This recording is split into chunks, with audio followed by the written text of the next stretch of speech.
Hi, I'm doctor Kaustubh Mahajan, consultant neurologist at Raheja hospital. आज हम समझेंगे स्ट्रोक या पैरालिसिस में क्या होता है। ये समझना बहुत ज़रूरी है क्योंकि साधारण लीडिंग कॉज ऑफ डेथ अभी स्ट्रोक है और one of the most common causes of permanent disability ये भी स्ट्रोक है। तो इसे पहले समझना ये क्यों होता है और इसे कैसे रोकना, फिर हम काफ़ी क्वालिटी ऑफ लाइफ इम्प्रूव कर सकते हैं। स्ट्रोक में क्या होता है तो ये समझो ब्रेन क्या है। ब्रेन सिर्फ 2% अपने बॉडी का मास है, लेकिन साधारण 20% मतलब 10 गुना ज़्यादा ऑक्सीजन सप्लाई ब्लड में से लेता है। ये ब्लड जब किसी कारण रुक जाता है, यानी ऑक्सीजन सप्लाई रुक जाता है, तो ब्रेन में डैमेज होता है। और ये डैमेज कहाँ पे होता है ब्रेन में, उस हिसाब से हमें डिफेक्ट दिखता है। तो ये बीमारी अगर ब्रेन के उस भाग में डैमेज हुआ जहाँ पे स्पीच सेंटर है तो बोलना बंद हो जाता है, जहाँ पे हाथ और पैर का सेंटर है तो लकवा या पैरालिसिस होता है। तो ऐसे कई प्रकार के डेफिसिट्स या डैमेज दिख सकते हैं। तो मोस्ट कॉमन हम सब जानते हैं वो है पैरालिसिस एक साइड में। तो ये समझना ज़रूरी है कि ऑक्सीजन जो खून से आता है वो दिल से आता है, और ये दिल कभी किसी कारण के वजह से पंपिंग कमज़ोर हो सकता है, जिसके वजह से ये ऑक्सीजन कट सकता है। तो दिमाग को ऑक्सीजन कम जाने के मेनली 3 तरीके हैं। एक, आइदर दिल का पंपिंग में कमज़ोरी, या खून की नाली जहाँ से जो ब्लड सप्लाई होती है उसको हम आर्टरीज़ कहते हैं, उस आर्टरीज़ में अगर बारीकी हो या नैरोइंग हुआ हो तो ब्लड या ऑक्सीजन पहुँचेगा नहीं दिमाग को। और तीसरा कारण होता है कि खून में ही कुछ प्रॉब्लम हो जिसके वजह से खून में गुठली जमा होता है। तो एक उदाहरण जैसे कि खून की नाली पतली होना, तो जो काफ़ी स्मोक करते हैं, जिनको डायबिटीज़ है, ब्लड प्रेशर है, जो अनकंट्रोल्ड है, तो जैसे जैसे उम्र होती है वैसे वैसे ये नालियों में डिपॉजिट्स होते हैं, जिसके वजह से नाली पतली होती जाती है। पतली होती जाती है तो खून का फ्लो उसमें से काफ़ी स्लगिश या स्लो हो जाता है, जिसके वजह से फिर खून में गुठली तैयार होते हैं, गुठली यानी क्लॉट्स। और फिर ये क्लॉट्स जाके आगे जाके दिमाग में छोटे छोटे नालियों में जाके अटक जाती है। अब ये जिस नाली में अटक जाएगी उस दिमाग के भाग को खून और ऑक्सीजन कम जाएगा और उस दिमाग का भाग काम करना बंद करेगा। तो इसमें ये गुठली आगे आगे बढ़ सकती है और ये दिमाग का नुकसान आगे आगे बढ़ सकता है। तो इसमें बहुत ज़रूरी होता है कि तुम इसको जितना जल्दी रिवर्स करे उतना जल्दी तुम्हारा दिमाग खतरे से दूर रहेगा।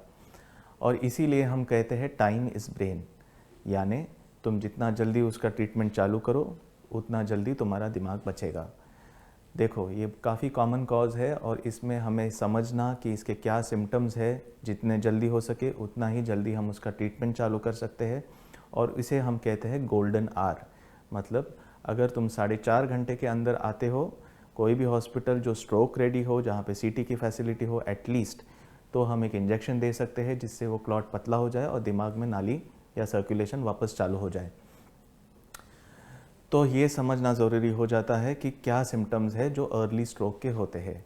तो इसमें एक निमोनिक है फास्ट करके, तो F is for facial drooping, मतलब एक साइड का चेहरा टेढ़ा होगा। अगर कोई सिम्टम लगा स्ट्रोक का तो पहले उसको एक स्माइल करने बोलो। वो पेशेंट जब स्माइल करता है तो तुम्हें दिखेगा कि एक साइड का चेहरा उसका नहीं हिल रहा है, तो इसको कहते हैं फेशियल असिमेट्री, ये है F। सेकेंड इज़ फास्ट का निमोनिक में ए मतलब आर्म ड्रूपिंग, तो उनको बोलो दोनों हाथ ऊपर करने को। जैसे कि तुम कुछ उठा रहे हो तभी तुम्हें नोटिस होगा कि एक हाथ धीरे धीरे नीचे जा रहा है। तो ये सब सटल साइंस है, मतलब वेरी अर्ली साइंस है। अगर तुम्हें ऐसा नोटिस हुआ तो दिमाग को वो भाग जो तुम्हारे एक साइड को कंट्रोल करता है वहाँ पे खून कम जा रहा है।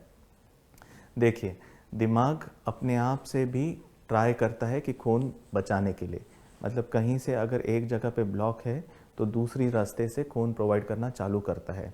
तो दिमाग खुद से अपने आप को रिकवर करता है। काफ़ी टाइम ये वार्निंग आता है और पेशेंट ठीक भी होते हैं। उसको हम TIA कहते हैं, मतलब ट्रांजिएंट, थोड़ी देर के लिए दिमाग में खून कम गया और दिमाग ने खुद से सर्कुलेशन बचाया, पर ये फुल प्रूफ नहीं होता है। और ये काफ़ी कम लोगों में होता है। मेजॉरिटी लोगों में क्लॉट आ जाता है और डैमेज हो जाता है। तो अगर तुमने जल्दी से फाइंड आउट किया और फिर उनका वो कोलैटरल या दूसरे रास्ते से खून प्रोवाइड करना स्ट्रॉन्ग किया, तो वो आदमी स्ट्रोक होने से बच सकता है या पैरालिसिस होने से बच सकता है। वापस हम उसके वार्निंग साइंस पे जाते हैं। F is for facial asymmetry, A is for arm drooping, S is for speech. Speech मतलब उसको बोलने को बोलो कि तुम्हारा एड्रेस कहाँ पे है, तुम्हारा पता बताओ। तो वो जब उसका पता बताता है, तो अगर तुम उन्हें बोलने में दिक्कत है या बोलते वक्त उनकी ज़बान भारी है, तो समझ जाना कि ये तीसरा सिम्टम हो गया स्ट्रोक का। FAST, T is for time. अगर ये तीनों सिम्टम में से कुछ भी है तो this is the time to act quickly, यानी टाइम इज़ ब्रेन। तो इसलिए तुम जितना जल्दी हो सके हॉस्पिटल में कॉल करो और निकलो। हॉस्पिटल में आने के बाद यूजुअली हम ये कंफर्म करते हैं कि स्ट्रोक है, और फिर अगर वो टाइम विंडो में है तो हम वो इंजेक्शन देना चालू करते हैं। Most of the times the reversibility happens if you are in time. Okay, तो awareness of the early symptoms of your close relative or you getting a stroke and then acting quickly is what is the most important factor in reversing a stroke and from helping not to worsen a stroke. So this is all what I would like to tell you, that what happens in a stroke and how we can act quickly to prevent brain from getting further damage. Time is brain. Thank you.